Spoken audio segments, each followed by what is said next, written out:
Está na hora de abrir a mente para saber mais. Vem aí, Unicultura! Olá, sejam bem-vindos a mais um Unicultura. Hoje estamos aqui no ateliê da professora, artista ceramista Vânia Gevaerd, com quem vamos conversar a respeito da Semana de Arte Moderna, que em fevereiro completou 100 anos. A Semana de 22 de São Paulo trouxe a arte moderna para o Brasil, quebrou os paradigmas da arte e daquela arte convencional, acadêmica, que até então era vigente no país. Vamos lá dar uma olhada nisso. No mês de fevereiro de 2022, completaram-se 100 anos da Semana de Arte Moderna, evento de arte que ao longo do século XX foi reconhecido por pesquisadores dos mais diversos campos do conhecimento como o principal acontecimento de arte da história do Brasil contemporâneo, fundando um modo associativo de produzir exposições com múltiplas linguagens, um fazer artístico dentro de novas premissas, uma forma diferente de pensar o Brasil, o brasileiro e suas realidades. É importante mencionar que a participação de Anita Malfatti no processo de organização da Semana de Arte Moderna de 1922 foi fundamental para reunir nomes importantes das artes plásticas para a realização do evento. A Semana de Arte Moderna é mais um passo para uma sofisticada rede de conceitos e teorias que compõem o modernismo brasileiro e o sistema das artes. Com o argumento central desse princípio, temos a construção da identidade nacional. Agregado à construção de uma nacionalidade, percebe-se a valorização do regionalismo, pois o Brasil, como uma nação de tamanho continental, apresenta várias manifestações culturais, festas, danças, músicas e outros que poderiam ser fonte e constituinte dessa nacionalidade. É importante refletir sobre as posturas oligárquicas desse grupo de intelectuais e pensar qual patriotismo esses artistas pregavam e como isso impactou seus fazeres artísticos, desenvolvendo uma postura crítica em relação às atitudes dos participantes da Semana de 22. Afinal, o que seria ser um artista moderno hoje? Então a gente está aqui com a Vânia Gevaerd, que é artista plástica. Obrigada por ter recebido a gente, Vânia. É um prazer estarmos aqui no teu ateliê. A gente veio aqui hoje, então, para conversar a respeito do centenário, da Semana de Arte Moderna. E como você tem uma experiência com artes, a gente queria saber um pouco mais de toda essa história relacionada à Semana de Arte Moderna e como isso influenciou o teu trabalho, se é que influenciou. Gostaria, então, que você se apresentasse um pouquinho para quem está nos assistindo e falasse um pouco dessa tua relação com as artes e se o teu conhecimento relacionado às questões que vêm da Semana de Arte Moderna, se elas então reverberam no teu trabalho. Obrigada pela visita, é um prazer muito grande recebê-los aqui e falar um pouquinho sobre arte, sobre cultura, sobre a cidade como um todo. Meu nome é Vânia Gevaerd, eu sou artista ceramista e professora. Sobre a influência da Semana da Arte Moderna no meu trabalho, não diretamente no meu trabalho, mas sim o movimento que ele causou, o movimento que ele causa, a busca de uma identidade, identificar a cidade, mostrar o que o artista da cidade produz e de que forma que ele pode estar contribuindo para com a cultura local também. Então, todo esse trabalho da Semana de Arte Moderna é importante para todos nós artistas, porque nos impulsiona e nos ensina até hoje.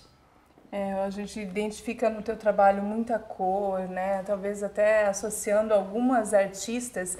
Eu gosto sempre de falar das mulheres, que participaram desse movimento. Anita Malfatti, que foi a primeira, acho que a primeira exposição aconteceu com ela, e depois a gente teve diversas outras artistas, pianista, eu acho que era Guiomar, Guiomar Novaes. Guiomar Novaes e tantas outras.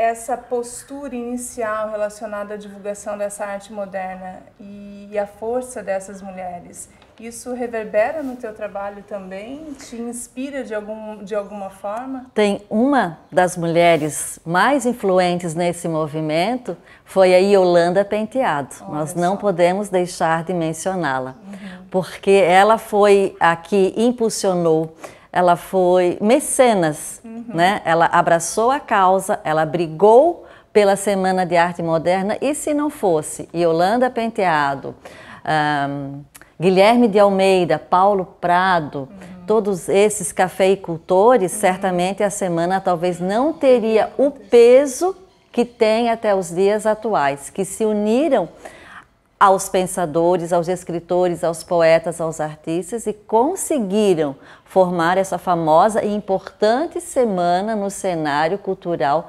brasileiro até hoje, que é a busca de uma alma, né, brasileira, que é a busca de uma identidade para o Brasil. Quando você cita Yolanda Penteado, eu acho que é muito importante realmente a gente falar o nome dessas pessoas. E como eu falei, eu gosto sempre de citar as mulheres, né? Por quê? Para que elas não fiquem escondidas na história. Então, à medida que eu fui pesquisando agora para fazer esse programa com você, eu fui vendo que existem outras formas de contar a história dessa Semana de Arte Moderna. E dar nome, identificar essas mulheres, as pessoas que participaram, é uma forma da gente dar mais visibilidade. Isso a gente identifica também que é um novo processo de se contar a história muito atual, para não repetir a história da forma com que ela sempre foi contada na nossa infância e na nossa juventude. Então a gente passa por um momento em que contar a história e dar nome às pessoas que participaram é algo bastante significativo para talvez dar maior visibilidade, né, dar visibilidade a essas pessoas que participaram. Conta pra gente como foi a participação da Tarsila, porque a gente tem a Tarsila como uma grande artista, né? Mas nessas pesquisas, nessas referências, a gente percebe que ela não participou da Semana de Arte Moderna, ela veio posteriormente, é isso? A Tarsila tem um peso imenso nessa história da semana, mas a Anitta também. Eu sempre digo que a Semana de Arte Moderna, ela aconteceu por causa da exposição em 1917 de Anitta Malfatti. E como ela foi muito recusada, ou não entendida, ou mal compreendida, os demais artistas se sentiram por ela, e aí sim que se uniram em torno e resolveram fazer alguma coisa a favor dessa arte moderna que ela foi a primeira a trazer, né? E onde entra a Tarsila do Amaral? A Tarsila não estava no Brasil, porque a Tarsila era de uma família riquíssima, cafeicultores também. Então ela tinha o poder e a liberdade de viajar pela Europa, né? Inclusive naquela época São Paulo era mais francesa do que brasileira, né? Os modelos, as modas, os costumes, os hábitos e o idioma francês era muito forte em São Paulo pela elite. E Tarsila, sabendo desse movimento e estudando lá fora a arte moderna, ela ficou muito quase que exultante e ao mesmo tempo preocupada com o que estava acontecendo aqui. Então sim, ela lá fora, ela já acenava e dizia: eu estou com vocês e contem comigo. Esse contar comigo era importante até no quesito financiar as exposições, porque ela tinha esse poder e essa grande influência entre os cafeicultores e banqueiros locais. Sim, a gente percebe que essas influências, elas eram importantes para fazer esse movimento artístico acontecer, né? Precisa, né? Em todos, até hoje a gente precisa de apoio, de um estar dando a mão para o outro, para realizar as coisas. Conquistas não se dá sozinho, né? A gente não ganha uma batalha sozinho, a gente ganha conquistando e um dando a mão para o outro. E precisamos mais disso para a nossa cultura. Eu penso que é bem legal você citar a Anitta Malfatti, Anitta Malfatti, a pioneira das artes modernas aqui. estudou fora, trouxe todo esse esses elementos da arte Ela trouxe moderna. o expressionismo. Sim. Ela estudou primeiro na Europa, ela estudou na Alemanha, depois ela foi para os Estados Unidos, então ela veio para cá com toda essa formação absurda. E nos mostrou, olha gente, Europa e arte moderna é isto, nós temos a liberdade de expressão. Porque nós vivíamos um tempo em que São Paulo, principalmente São Paulo, que era uma cultura muito elitizada e engessada culturalmente, eles não queriam abrir para o novo, era assim, um conservadorismo muito grande. Chegava a ser prejudicial a forma de ver somente daqui até ali, eles não iam além. E ela rompeu essa barreira e trouxe as novidades, trouxe o que era a arte moderna para nós. Embora na primeira semana de arte, na primeira exposição dela, em 1917, ela vendeu todos os quadros dela. Mas, por uma crítica no jornal do também modernista Monteiro Lobato, para quem mais modernista que Monteiro Lobato? Como é que ele faz uma crítica dizendo que os quadros dela, ela deveria ser uma desequilibrada, uma louca, de pintar um homem amarelo, uma mulher com o rosto verde. Então ele a denegriu tanto, uma única pessoa, a força que tem de denegrir o trabalho de outra. E aí todo mundo devolveu os quadros, devolveram os trabalhos e ela praticamente voltou ao academicismo, infelizmente. Foi um trauma grande, né? Uma crítica só pode destruir uma carreira. Desacelerar um processo todo, né, cultural do país, né? Porque ela foi essa precursora, ela quem trouxe esse movimento para cá. E eu sempre digo, eu gostava tanto do Monteiro Lobato, eu digo, como é que ele foi fazer uma coisa dessas? Mas, infelizmente, são coisas que acontecem nesse meio cultural, né? Porque não se sabe até hoje. Inclusive, no livro de visitas da exposição de Anita Malfatti, não aparece o nome de Monteiro Lobato. Então, muitos críticos teóricos acreditam que ele nem foi lá para ver de fato em loco o trabalho dela. Mas como ele escrevia para um grande jornal na época e era grande influente e escritor, então valeu o que ele falava. A gente tem que cuidar muito com isso, né? Tem que ver sempre os dois lados da história, porque a gente vive também momentos hoje, né? Que às vezes alguém fala alguma coisa e tem que checar a veracidade para ver se de fato é. Sim, exatamente. Contar a história em diversas formas, né? Mas sempre tendo uma referência. Procurar e essas referências. Então, Vânia, vamos falar um pouco mais especificamente sobre o evento em si, né? A gente pensa assim, qual a importância do evento, desse momento de encontro dos artistas naquela época, né? E qual a importância de eventos assim para os artistas de um modo geral, em qualquer local? Aquele movimento, ou a Semana de 22, foi um movimento de ruptura de pensamento, de postura, de técnica, de visão. Então foi uma tentativa de romper com os padrões vigentes há tantos anos, eu diria padrões arcaicos. Então toda a elite patrocinadora, chamamos de os mecenas, que se uniram aos escritores, aos poetas, aos artistas, aos pensadores, tiveram uma força muito grande para, de fato, sim, tentar fazer com que essa ruptura, esse bloqueio cultural abrisse para novos horizontes em busca de uma identidade própria, que o Brasil não tinha uma identidade. O que se falava de arte brasileira? Modelos europeus. Tá, mas como é que nós vamos mostrar uma arte brasileira se não se fala da cultura brasileira? O que é uma cultura brasileira? O que temos para mostrar? O que temos para desenvolver? O que temos para investir e onde investir? Desde a música, na poesia, na literatura, na pintura, na escultura.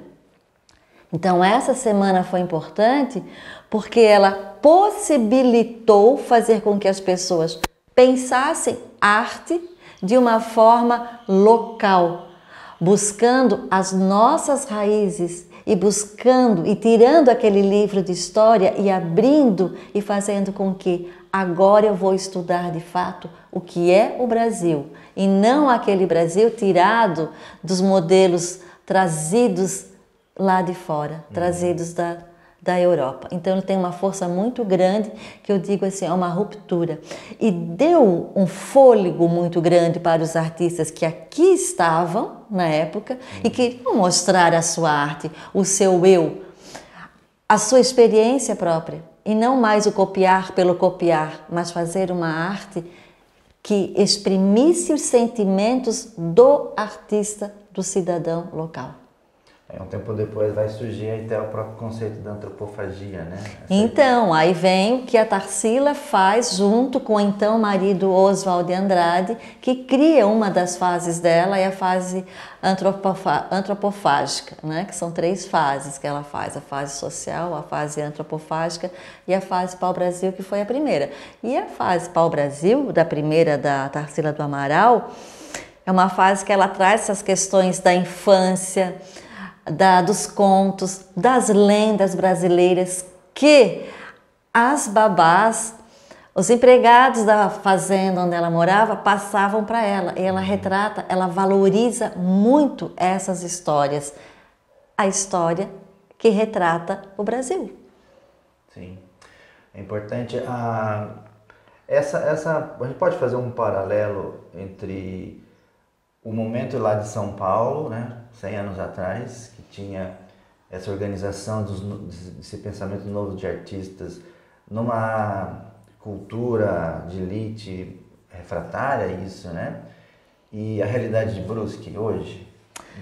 Olha, eu ainda não tinha parado para pensar, mas bate muito bem, sabe? Porque aqui nós também temos um pouco de dificuldade de enxergar e de perceber uma nova arte, uma nova estética. E não só aquele quadro ainda emoldurado por uma bela tela dourada. Então, há sim um trabalho grande a ser feito na cultura da cidade de Brusque. Há que se falar mais da contemporaneidade e se aperceber dos artistas locais. Como fazendo isso? Primeiro, conhecer os artistas, porque muitas pessoas falam de arte, mas se a gente perguntar quais são os artistas que a cidade tem, eles não vão saber dizer, eles não vão conhecer. Talvez até por uma falta de um espaço adequado. Um museu, uma galeria, nós somos extremamente carentes disso. Eu sempre digo assim, se eu não conheço, logo não existe. Se eu não conheço tal artista, se eu não conheço tal local, se eu não conheço tal arte, ela passa a não existir, por mais que ela esteja ali presente. Então, eu preciso desse conhecimento, dessa educação e desse compartilhamento dos movimentos que precisam acontecer aqui. Então, toda a sociedade precisa, sim, abrir mais a sua mente, o seu olhar e, principalmente, se envolver com as questões culturais da cidade. Essa mudança a gente consegue num prazo curto, será?